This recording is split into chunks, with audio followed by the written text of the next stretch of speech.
Well, kids, welcome to another episode of Rimshots with Sean, brought to you by Barstools and Bandtalk. And I have the pleasure of meeting yet another friend. He's all the way down, and I believe he said Peru, correct? Yeah, that's This right. is the one, the only Mr. Charlie Parra. How are you, sir? I'm good, Sean. Thanks a lot for having me. Well, thanks for being here. And just before we started, you told me you just got back off to, we had to bump this out about a half hour. You just got back. You're out for a week with what band?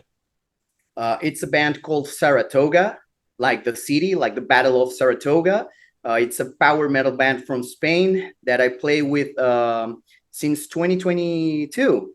And actually, they found me on Instagram. Well, and we're going to talk about that in a second, but is that the genre that you, I guess, like the best, or are you open to, I guess, any genres? That the power metal, your sort of thing? It's cool that you mentioned that because for what I see, you really like Kiss, and actually, like Kiss is one of my favorite bands in the world. So I even have like Kiss tattoos. But thing is that actually it's kind of fun because power metal is not really in my playlist in a daily basis, right? But it's been an awesome experience to play with the band, and now I kind of love it. So it's been like discovering something new, which is crazy because it's kind of a old school metal genre.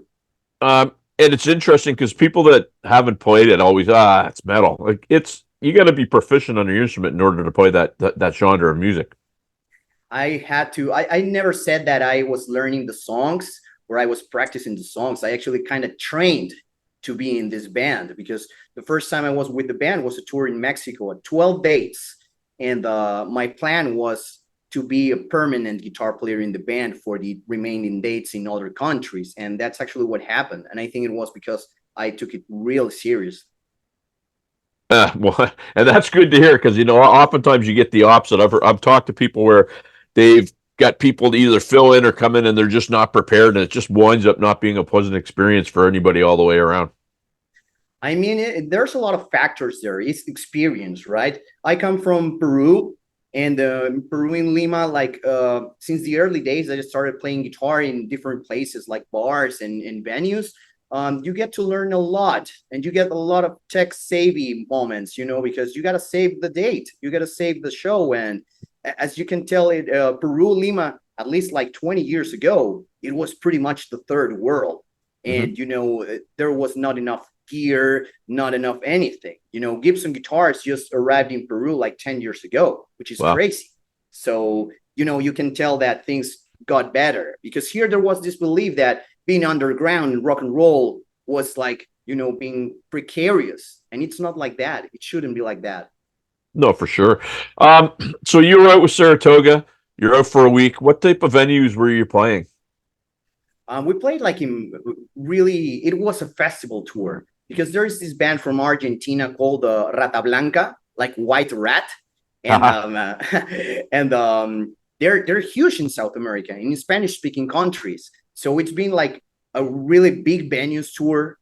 So it's been really awesome to share stage with these guys, and they were really awesome too. I've played before with White Rat with Rata Blanca, but this was the best times. I believe it because I think that I'm way older than when I started touring. So now I think I've learned a lot to be more professional and not like a kid thinking that rock and roll is. I think that I'm not that much of a bad behavior kid anymore. Yeah, there you go. You're trying to keep it professional. So what's touring like over there? I mean, when you're out for a week, you said it's a festival type tour. What would that entail? What's travel like? What's where you guys stay? How does that all break The down? crazy, the crazy thing about touring in South America, and Central America, and Mexico is that it's totally different from the States. Because in the States, you can, I gotta catch a plane to go to the States, right? But when I'm in the States, we only, travel by car. We're on a car, and it's like a 4 hour drive, 5 hour drive, and it's really easy because I also play in this band with Chris Jericho and the guys from PJ Farley from Trickster. It's called Quarantine, and Okay, we're actually a band that plays Kiss songs from the 80s, no very makeup cool. songs. It's like I try to be the Peruvian Vinnie Vincent. It's what I'm trying to do. And thing is that it's like by distance, it's like 5 hour drive. But in South America, it's everything by plane. So I gotta say that it's really stressful. Airports are really stressful because of the gear, because of the luggage. It's really stressful. It's the worst part of the whole thing about touring is the travel thing, because sound checks and shows are amazing. It's funny you mentioned that because I'm a player myself. I went over to Ireland last August. I was in a band that was playing a wedding, Nice. and it was a lot of fun. But we're in the international terminal in Toronto, and I look at my guitar player and I say, "This is hell." People think this is so glamorous. There was people everywhere. You couldn't move because nobody would move. You're trying to pull things along. That's what you're talking about, right? Like it's not this glamorous thing that people think you get to go to cool places and see cool things, but the getting there is not fun. Right. It's like actually I make these documentaries on my YouTube channel, and I show people how hard it is. Because people have this often like this thought that you go to the venue, you plug in your stuff, you finish the show, you party, and that's it, right? But it's not. It's like there's a lot of mental effort everywhere, physical effort, because you need your sleep hours. You have to the airport is the worst thing ever. I hate the airport, to be honest. Every airport in the world, because it's a stressful situation. You never know what's going to happen to your gear. That's for sure. No question. It'll be a bit of a broken record to my viewers, but that's fine because it's important. I always like to talk about networking and what happens with. And so you mentioned you play in a band with Chris Jericho and PJ Farley, and all a little bit of a fun thing here. So I don't know PJ, but I'm friends with Pete Lauren that played in Trickster, was a singer in Trickster with him. And I met him through some friends in Arizona. I'm Canadian and I don't know Chris Jericho, but obviously he's Fozzy and all that stuff. What part has networking played, I guess, in your success and your career fulfillment and furthering of your career? Thing is that actually Chris wrote me a message on Instagram, and I actually met him like 12 years ago. We met in Wales. I was playing in this power metal band called Cobra and the Lotus. They're a Canadian band, and worst experience of my life, to be honest. And thing is that Chris and I were sharing the same dressing room because Fozzy was starting back then. And thing is that I did not know how to speak proper English. And we were sharing the same stage. And the Peruvian flag is like red, white, red, just like Canadian, right? Just like the Canadian flag. And he approaches to me and he says, "Hey, dude, we're pretty far from home, huh?" And I'm like, "Holy shit, that's Chris Jericho," right? And being a wrestling fan myself, I didn't know how to react. And I did not know how to speak proper English. So it was really crazy. But 12 years later, he writes me a message on Instagram and tells me, "Hey, man, I would like you to join my Kiss-inspired band." And it was like the perfect thing because I love it. And thing is that this networking also gave me the chance to perform with Todd Kearns in an event called Kiss Cancer Goodbye. And being a big fan of Slash, I've been supporting Slash, like I've been like act support for Slash here in Peru twice. I've met Slash, great guy and everything. And also he plays with Todd. So it was a crazy thing because for one night I was his Slash, right? So that thing was crazy, man, because I got to meet Ace Frehley. I've got to play with Bruce Kulick in the same stage. It's been crazy. I've met Vinnie Vincent, which was crazy. I mean, I know he charges for that shit, and it was for free, right? Yeah. You get to do something very few people did get to have happen, then, which is interesting. I know, and he was a super cool guy. It was, "Hey, Vinny," it was like, "Vinny, not very nice to meet you," and he was like, "Hey, you like Flying Beast too?" And it was really good. It was a cool guy. Well, it's funny. Like I've had Todd Kearns on this show, and I told him a funny story. So I live in Halifax, Nova Scotia, and I moved to Toronto.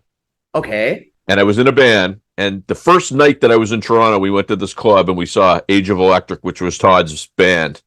And I remember thinking, you know what? We're a pretty big deal in Halifax. When we moved to Toronto, that's the first band I see. And I'm like, boys, we're in trouble.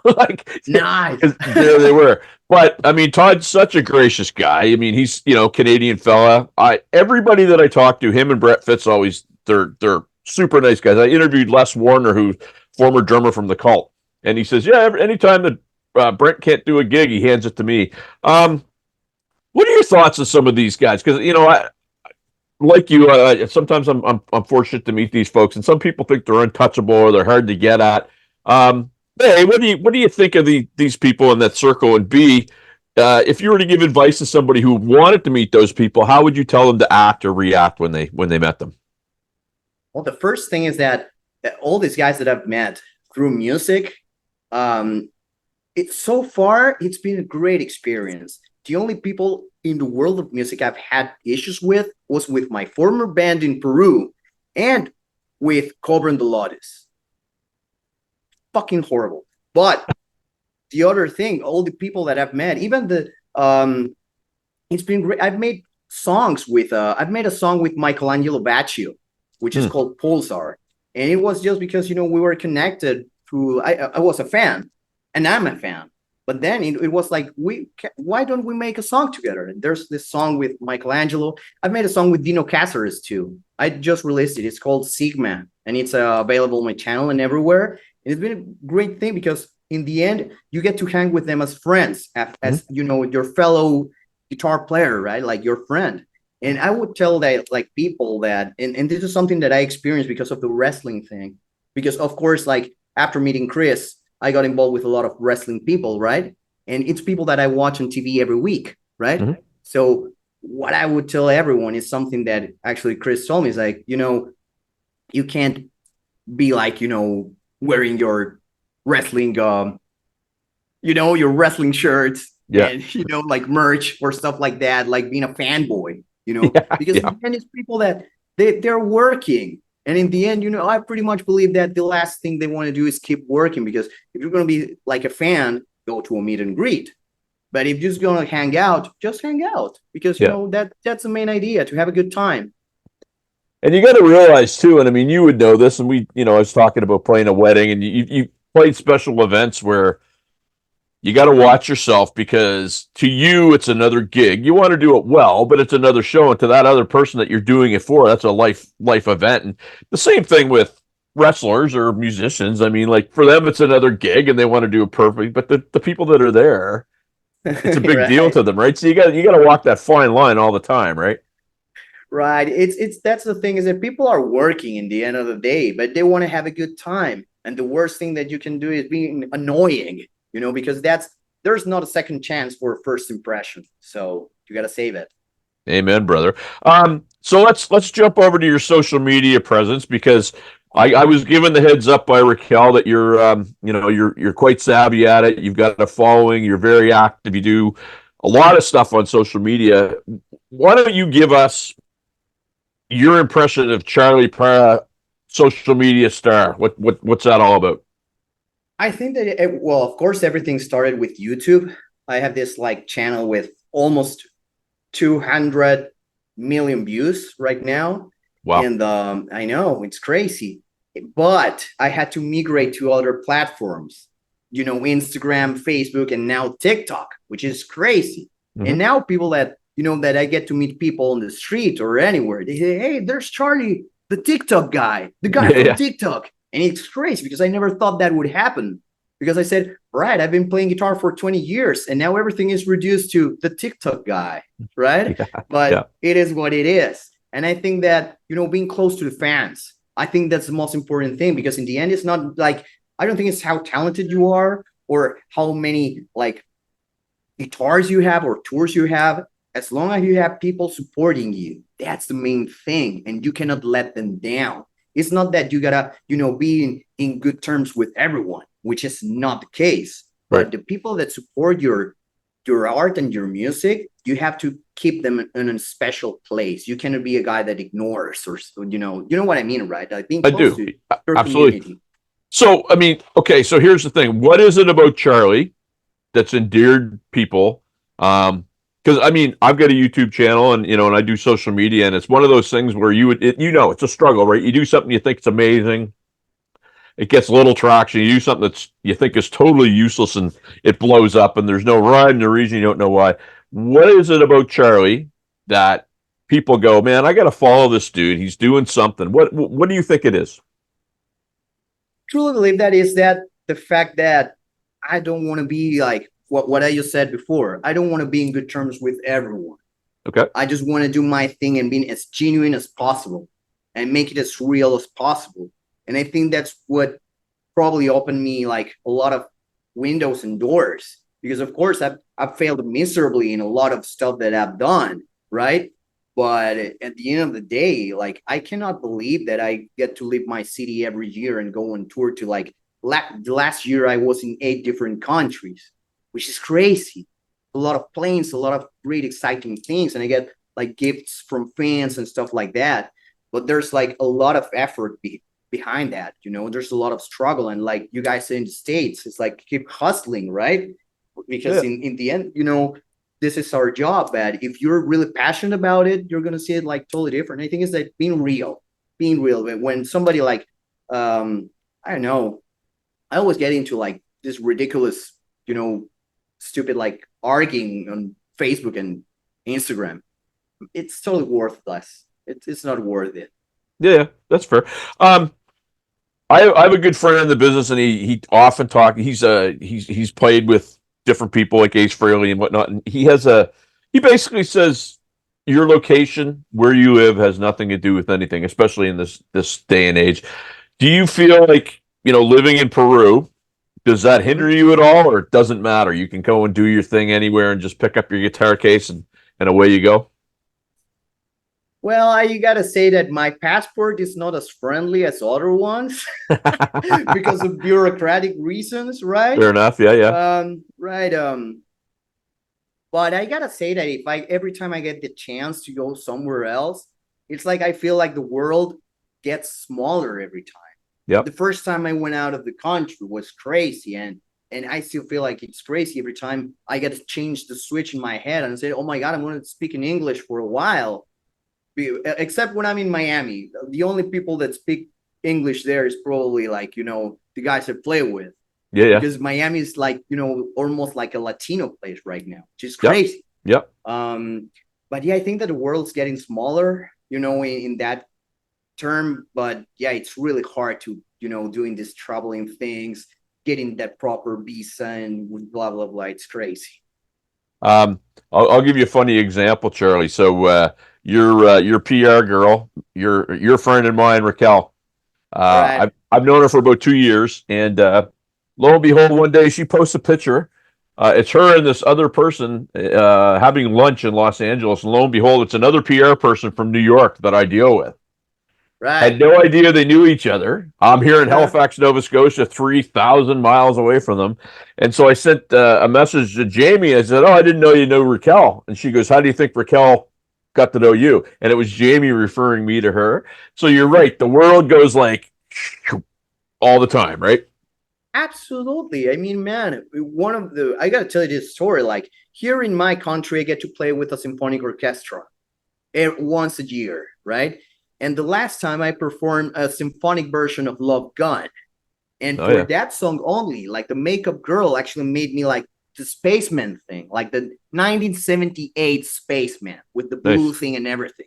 And I go on, we'll play the song, we record a video and everything. And now in Creatures Fest, no, I'm sorry, in Kiss Cancer Goodbye in Sarasota, Ace Frehley and I are in the same dressing room, right?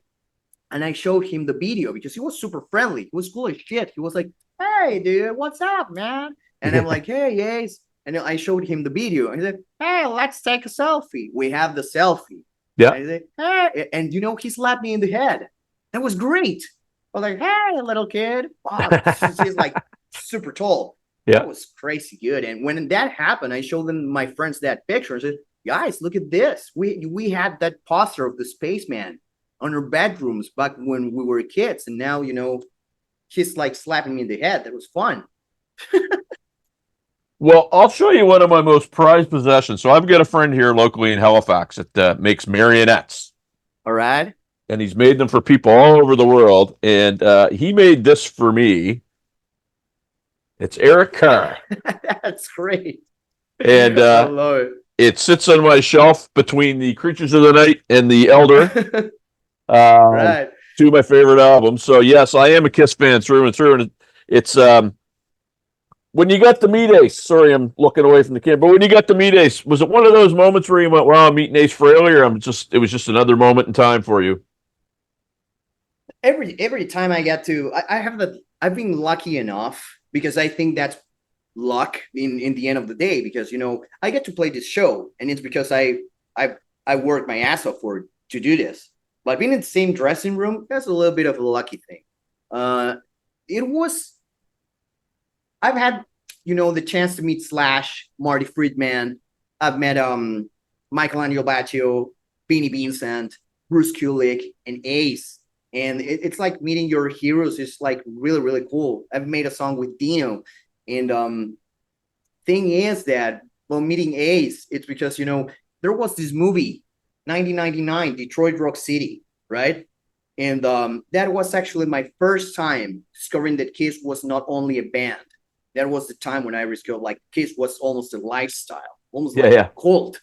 And getting to meet Ace was really special because it was like, hey, actually, this is one of the guys that actually, I said, whoa, I want to play guitar, right?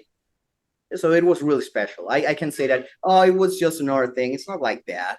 It was like special. Every moment has, their own charm. Yeah, and I get you. It's funny because for the first year and a bit when I started doing this podcast and started meeting some of my heroes, I was waiting for the shoe to fall because everybody was cool. I didn't deal, and it's never happened. Everybody's been great.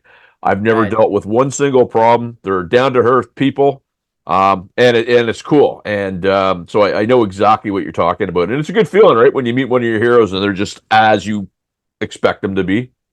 Yeah, it's like Slash offered me to eat chicken. That was great. And but a really cool guy, Steve Brown, Trickster. Yeah, great dude. I like at some point I think that he was kind of a mentor because he would tell me, hey, you can do this with your tone, you can do it, well, you know what I mean. And it was a good experience because when you get like that feedback and those like experience, that's the thing. He's got so much experience. He's been involved in this for so many years that he knows what he's doing. And besides, he's been like producing Ace's 10,000 volts. Yep. Yeah. Good people, man. Yeah, absolutely. All right, my friend. So where are my viewers going to find out about you? Where are they going to be able to check you out, find out what you're up to? Well, right now I'm on YouTube as Charlie Parra, Instagram, Charlie Parra.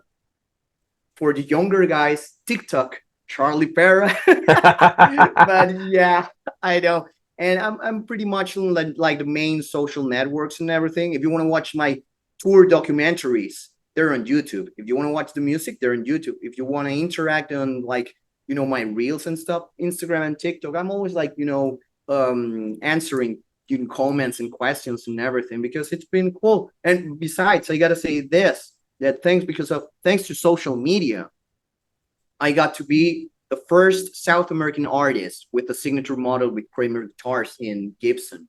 That was crazy, man. Crazy. That's incredible, man. That's incredible. Well, continued success. It's great to meet you, man. And I'd like to stay in touch with you and see how you're doing down the road. And hopefully you get up to Canada sometime soon. Absolutely. I love Canada, man. I love it, Canada. I love my playlist. There's always some Rush coming out. Yes, sir. And Loverboy. And I love that Go for a Soda. What's the name? Kim Mitchell. Yeah, Go for a Soda. My favorite. I might have a thing or two I can send you, my friend, that you can take a listen to. Awesome. Sounds Charlie Parra. Nice meeting you, sir. Nice meeting you too, Sean. Thanks a lot for having me, man. Peace. Peace, man.